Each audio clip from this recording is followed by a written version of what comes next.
It's a good time for a week off because most of this game is something the St. John's Red Storm will want to forget. The Red Storm dropped their 5th straight at Hinkle Fieldhouse to Butler, this time by the score of 80-71. The Johnnies fall to 3-4 in the Big East, 15-4 overall. Butler improves to 3-3 in the league, after a competent first few minutes where St. John's played Butler evenly. Not a lot went well for the Red Storm in the first half. Offensively, St. John's went into halftime with a paltry 9 of 28 from the field. Butler succeeded in forcing its lethargic pace onto St. John's in the first half. Coming into the game, Butler ranked 315th in the country in possessions per game with 68.5, a significantly slower pace than St. John's, which ranked 58th with 75.2 possessions per game. The Bulldogs' pace prevented St. John's from getting out in transition, holding the Red Storm only 4 points off turnovers. Defensively, the Red Storm did not fare any better.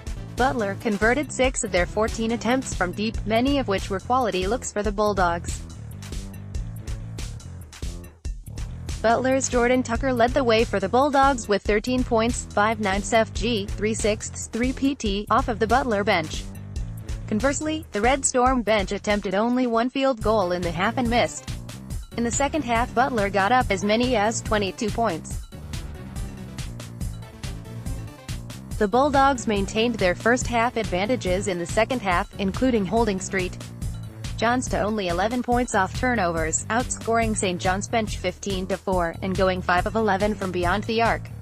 Despite the seemingly insurmountable deficit, St.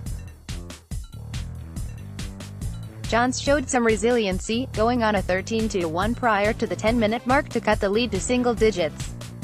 From there, Butler let St. John's hang around, in large part because of Mustafa Heron. Heron scored 12, 4/8 FG, 2 5 3 PT, of his 20 points in the second half. Despite the late push, St. John's deficit, paired with LJ Figueroa's foul trouble, proved to be too much for the Red Storm. St. John's was able to pull within 4 points, and was the better team for the final 10 minutes. However, ultimately St. John's dug themselves into too big of a hole early and simply ran out of time, falling to Butler, 80-71. St. John's Red Storm Shnomori Pons, 20 points, 8 19 FG, 2 9 3 PT, 2 rebounds, 2 assists, 2 turnovers. Mustafa Heron, 20 points, 6 13 FG, 2 6 3 PT, 8 rebounds, 1 assist, 4 turnovers. Marvin Clark, 2 10 points, 3 9 FG, 3 6 3 PT, 8 rebounds. Butler Bulldogs Kamar Baldwin, 30 points, 10 18 FG, 2 6 3 PT, 8 rebounds, 3 turnovers. Jordan Tucker, 24 points, 8 17 FG, 6 11 3 PT, 6 rebounds, 2 assists, 1 turnover.